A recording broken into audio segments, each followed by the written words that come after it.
जय माता दी दोस्तों। माँ स्कंद माता की कृपा आप पर और आपके समस्त परिवार पर सदा सर्वदा बनी रहे। नवरात्रि के 5वें दिन श्री दुर्गा सप्तशती का अध्याय 9 और 10 पढ़ा जाता है। आज के वीडियो में आप अध्याय सुनेंगे, साथ ही सुनेंगे श्री दुर्गा चालीसा पाठ, आरती और क्षमा याचना। और आज के पाठ से पहले हम सभी माँ स्कंद माता का ध्यान करेंगे। उसके बाद स्कंद माता स्नोत और कवच का हिंदी में अनुवाद सुनेंगे। स्कंद माता माँ दुर्गा के 5वें स्वरूप में पूजी जाती है। माँ की गोद में स्कंद भगवान बाल रूप में विराजमान है। धर्म शास्त्रों में निहित है कि देवासुर संग्राम में भगवान कार्तिकेय जी देवताओं के सेनापति थे और भगवान कार्तिकेय जी को स्कंद भी कहा जाता है।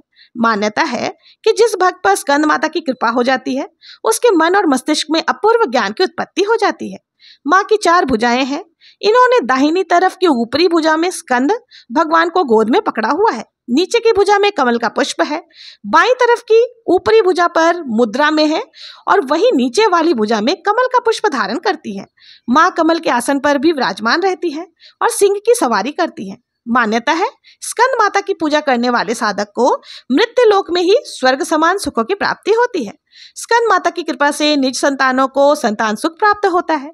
हम सभी ऐसी दिव्य और वात्सल्यमयी माँ स्कंद माता को प्रणाम करते हैं। अब सुनिए स्कंद माता स्नोत का हिंदी में अनुवाद।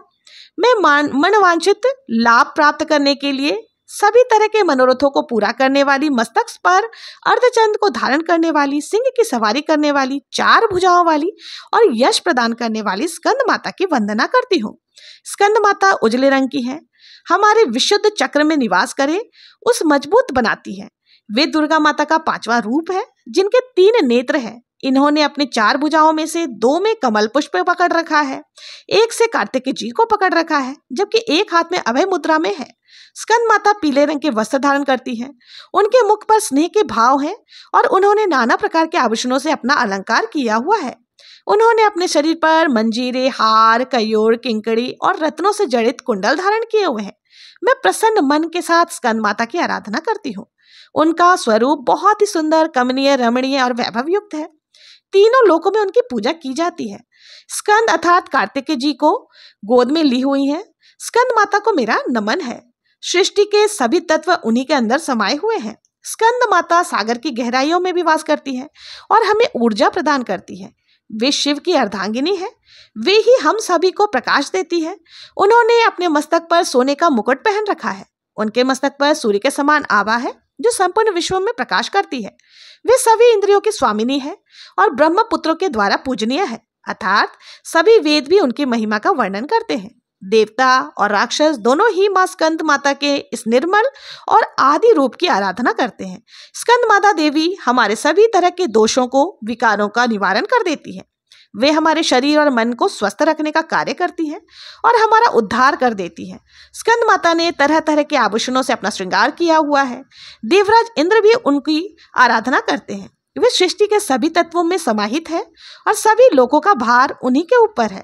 स्कंद माता के द्वारा ही हमें बुद्धि और विद्या मिलती है तथा हम उसका सदुपयोग कर पाते हैं। वे हमारी अज्ञानता का नाश कर देती है।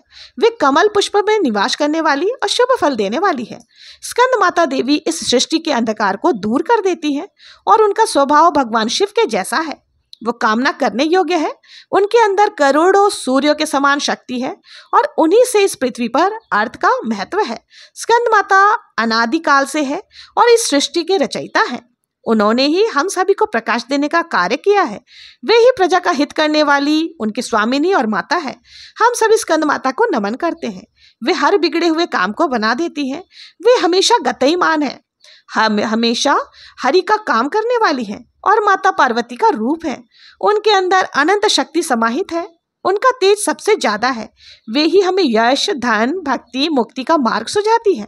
उन्होंने ही इस जगत को सब कुछ दिया है और वे ही इस जगत के सभी प्राणियों सहित देवताओं के द्वारा वंदन करने योग्य है।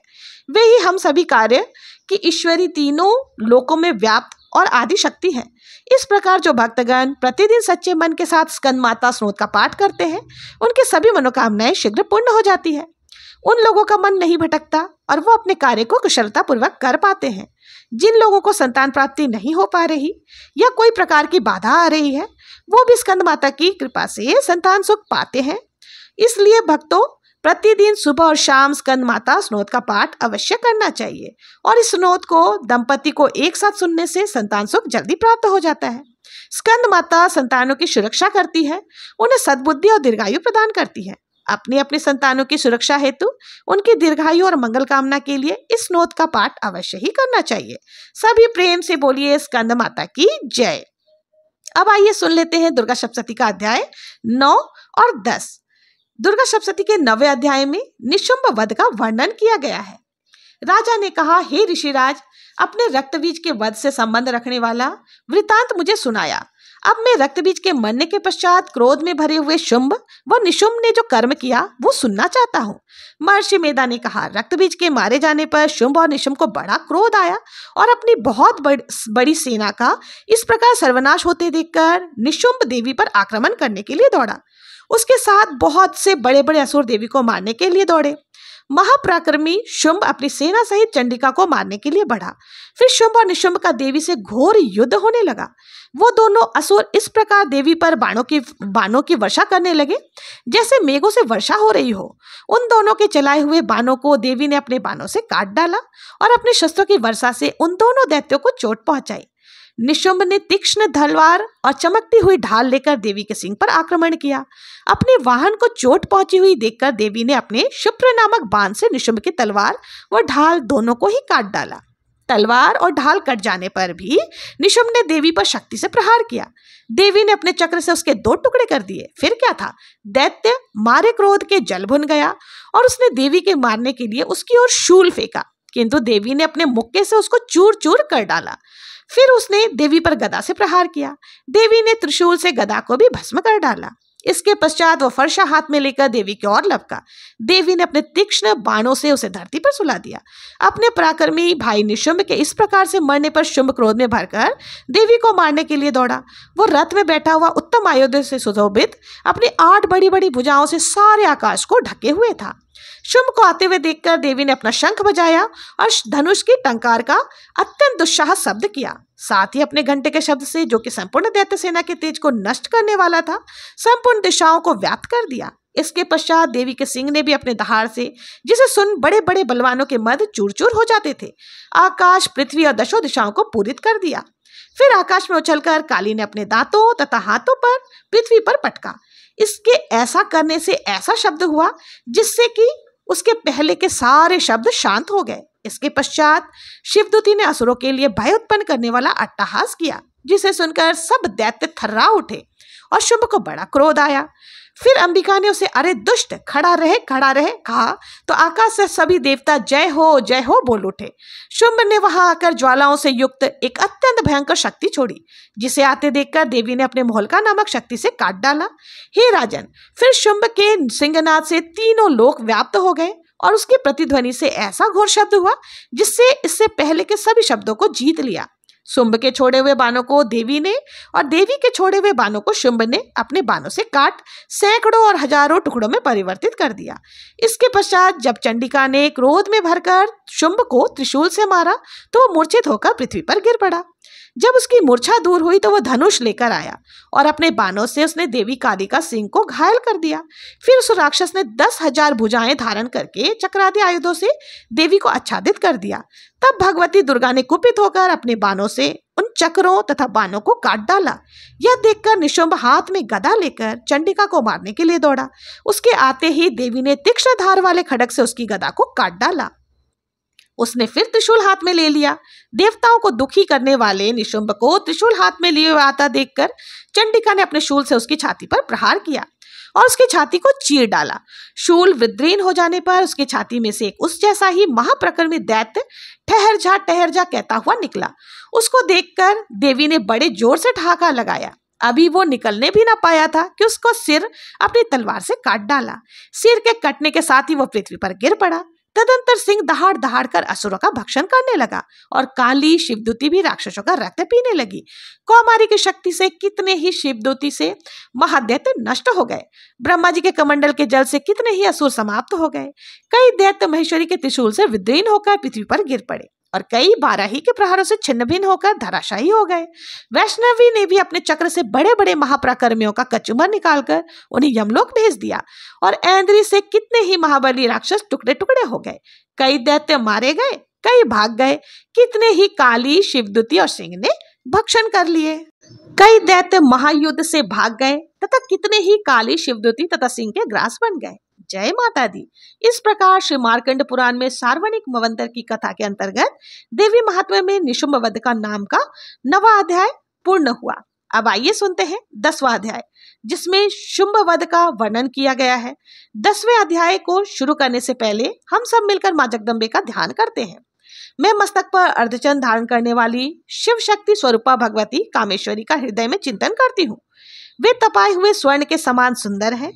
सूर्य, चंद्रमा और अग्नि, यही 3 उनके नेत्र हैं और वे अपने मनोहर हाथों से धनुष, बाण, अंकुश, पाश और शूल धारण किए हुए हैं। मार्कंडेय ऋषि कहते हैं, राजन, आपने प्राणों के समान प्यारे भाई निशुंभ को मारा गया देखकर तथा सारी सेना का संहार हो जाना, शुंभ ने कुपित होकर कहा, दुष्ट दुर्गे, तू बल के अभिमान में आकर झूठ मूठ का घमंड ना दिखा। तू बड़ी अभिमानी है, किंतु दूसरी स्त्रियों के बल का सहारा लेकर तू लड़ती है। तब देवी बोली, ओ दुष्ट, मैं अकेली ही हूँ। इस संसार में मेरे सिवा दूसरा कौन है? ये देख, मेरी ही विभूतियां हैं, मेरी ही शक्तियां हैं। देख, सबकी सब प्रविष्ट हो रही हैं। इसके पश्चात ब्रह्माणी आदि सभी देवियां उस देवी के शरीर में लीन हो गई और देवी अकेली रह गई। तब देवी ने कहा, मैं अपनी ऐश्वर्य शक्ति से अनेक रूपों में यहाँ उपस्थित हुई थी, उन सब रूपों को मैंने समेट लिया है। अब अकेली ही मैं यहाँ खड़ी हूँ, तू भी यहीं ठहरो। महर्षि मेधा ने कहा। तब देवताओं तथा राक्षसों को देखते देखते देवी तथा शुंभ में भयंकर युद्ध होने लगा। अंबिका देवी ने सैकड़ों अस्त्र शस्त्र छोड़े। उधर दैत्यराज ने भी भयंकर अस्त्रों का प्रहार आरंभ कर दिया। देवी के छोड़े हुए सैकड़ों अस्त्रों को देखकर दैत्य ने अपने अस्त्रों द्वारा काट डाला। इसी प्रकार शुंभ ने जो अस्त्र छोड़े उनको देवी ने अपने भयंकर हुंकार के द्वारा ही काट डाला। दैत्य ने जब सैकड़ों बाण छोड़कर देवी को ढक दिया तो क्रोध में भरकर देवी ने अपने बाणों से उनका धनुष नष्ट कर डाला। धनुष कट जाने पर दैत्येंद्र ने शक्ति चलाई, लेकिन देवी ने उसे भी काटकर फेंक दिया। फिर दैत्येंद्र ने चमकती हुई ढाल लेकर देवी की ओर दौड़ा, किंतु जब वो देवी के समीप पहुंचा तो देवी ने अपने तीक्ष्ण बाणों से उसकी चमकने वाली ढाल को भी काट डाला। फिर दैत्येंद्र का घोड़ा मर गया, रथ टूट गया, सारथी मारा गया। तब वो भयंकर मुदगर लेकर देवी पर आक्रमण करने के लिए चला, किंतु देवी ने अपने तीक्ष्ण बाणों से उसके मुदगर को भी काट दिया। इस पर दैत्य ने क्रोध में भरकर देवी की छाती में बड़े जोर से एक मुक्का मारा। दैत्य ने जब देवी को मुक्का मारा तो देवी ने भी उसकी छाती में जोर से एक थप्पड़ मारा। थप्पड़ खाकर पहले तो दैत्य पृथ्वी पर गिर पड़ा, किंतु तुरंत ही वो उठ खड़ा हुआ। वो फिर से देवी को पकड़कर आकाश की ओर उछला और वहां जाकर दोनों में घोर युद्ध होने लगा। वह युद्ध ऋषियों व देवताओं को आश्चर्य में डालने वाला था। देवी आकाश में दैत्य के साथ बहुत देर तक युद्ध करती रही। फिर देवी ने उसे आकाश में घुमाकर पृथ्वी पर गिरा दिया। दुष्ट आत्मा दैत्य पुनः उठकर देवी को मारने के लिए दौड़ा। तब उसको अपनी ओर आता हुआ देखकर देवी ने उसकी छाती विदीर्ण करके उसको पृथ्वी पर पटक दिया। देवी के त्रिशूल से घायल होने पर उस दैत्य के प्राण पखेरु उड़ गए और उसके मरने पर समुद्र, द्वीप, पर्वत, पृथ्वी सब कांपने लग गए। तदंतर उस दुष्ट आत्मा के मरने से संपूर्ण जगत प्रसन्न व स्वस्थ हो गया तथा आकाश निर्मल हो गया। पहले जो उत्पात सूचक मेघ और उल्कपात होते थे वो सब के सब शांत हो गए। उसके मारे जाने पर नदियां अपने ठीक मार्ग से बहने लगी। संपूर्ण देवताओं का हृदय हर्ष से भर गया और गंधर्वनियां सुंदर गान गाने लगी। गंधर्व बाजे बजाने लगे और अप्सराएं नृत्य करने लगी। पवित्र वायु बहने लगी। सूर्य की कांति स्वच्छ हो गई। यज्ञशालाओं में बुझी हुई अग्नि अपने आप प्रज्वलित होती तथा चारों दिशाओं में शांति फैल। जय माता दी। इस प्रकार श्री मार्कंड पुराण में सार्वनिक मवंतर की कथा के अंतर्गत देवी महात्म्य में शुंभ वध नामक 10वां अध्याय पूर्ण हुआ। इसके आगे के अध्याय आप सभी कल की वीडियो में जरूर से सुनिएगा। अब सुनिए श्री दुर्गा चालीसा। नमो नमो दुर्गे सुखकर्णी, नमो नमो अम्बे दुखहरणी। निरंकार है ज्योति तुम्हारी, तीहू लोक फैली उजियारी। शशि ललाट मुख महाविशाला, नेत्राल भुकटी विकराला। रूप मातु को अधिक सुहावे, दरस करे जन अति सुख पावे। तुम संसार शक्ति लोकीना, पालन हेतु अनधन दीना। अन्नपूर्ण हुई जगपाला, तुम्ही आदि सुंदरी बाला। प्रलय काल सब नाशनहारी, तुम गौरी शिव शंकर प्यारी। शिव योगी तुम रे गुण गावे, ब्रह्मा विष्णु तुम्हें नित ध्यावे। रूप सरस्वती का तुम धारा, दे सद्बुद्धि ऋषि मुनि न उबारा। धरो रूप नरसिंह को अम्बा, प्रगट गई फाड़ कर कंबा। रक्षा कर प्रहलाद बचायो, हिरणाकुश को स्वर्ग पठायो। लक्ष्मी रूप धरो जगमाही, श्री नारायण अंग समाही। क्षीर सिंधु में करत विलासा, दया सिंधु दीजे मन आसा।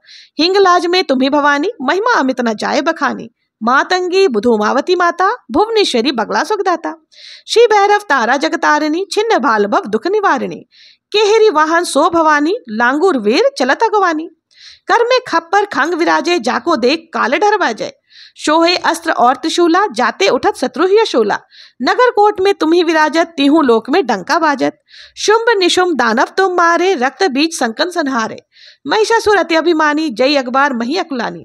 रूप कराल काली को धारा, सेना सहित तुम तही सनहारा। परी गाढ़ संतन पर जब जब, भई सहाय मातु तुम तब तब। अमरपुरी अरुवा सब लोका, तब महिमा सब रहे अशोका। ज्वालामयी है ज्योति तुम्हारी, तुम्हें सदा पूजे नर नारी। प्रेम भक्ति से जो जस गावे, दुख दरिद्र निकट नहीं आवे। ध्यावे तुम्हें जो नरमन लाई, जरम मरम ते सो छुट जाई। जोगी सुरमुनि कहत पुकारी, योग न होय बिन शक्ति तुम्हारी। शंकर आचरज तब कीनो, काम क्रोध जीत सब लीनो। निज दिन ध्यान धरो शंकर को, काहू काल नहीं सुमरे तुमको। शक्ति रूप को मरम न पायो, गई शक्ति तब मन पछतायो। शरणागत हो कीर्ति बखानी, जय जय जय जगदम्बा भवानी। बई प्रसन्न आदि जगदम्बा, दई शक्ति नहीं कीने विलंबा। मोको मातो कष्टति घेरो, तुम बिन कौन हरे दुख मेरो। आशा तृष्णा निपट सतावे, रिपु मोरक मोहे अति डर पावे। शत्रु नाश कीजे महारानी, सुमरे एक चित तुम्हें भवानी। करहु कृपा हे मातु दयाला, रिद्धि सिद्धि दे करहु निहाला। जन्म जन्म में तब फल पाओ, तुमरो जस में सदा सुनाओ। दुर्गा चालीसा जो कोई गावे, सब सुख भोग परम पद पावे। देवी दास शरण निज जानी, करहु कृपा जगदम्बा भवानी। शरणागत रक्षा करे, भक्त रहे निशंक। मैं आई शरण तेरे, मातु लीजे आंग। अब आइए कर लेते हैं क्षमा याचना। हे परमेश्वरी, मेरे द्वारा रात दिन शस्त्र अपराध होते हैं, अतः आप मुझे अपना सेवक समझकर कृपा पूर्वक मेरे उन अपराधों को क्षमा करें। मैं ना तो आह्वान करना जानती हूँ, न विसर्जन करना जानती हूँ, और ना ही पूजा करना जानती हूँ। हे परमेश्वरी, मुझे क्षमा करो। हे सुरेश्वरी, मैंने जो मंत्रहीन, क्रियाहीन और भक्तिहीन पूजन किया है, वो सब आपकी दया से पूर्ण हो। सैकड़ों अपराध करके भी भक्त अपनी शरण में आकर केवल जगदम्बा कहकर ही मोक्ष को प्राप्त कर लेता है, जिसे ब्रह्मादि देवगण पाने में असमर्थ होते हैं। हे जगदम्बिके, मैं अपराधिनी हूँ, किंतु आपकी शरण में आई हूँ, अतः इस समय मैं दया की पात्र हूँ। आप जैसा चाहो वैसा करो।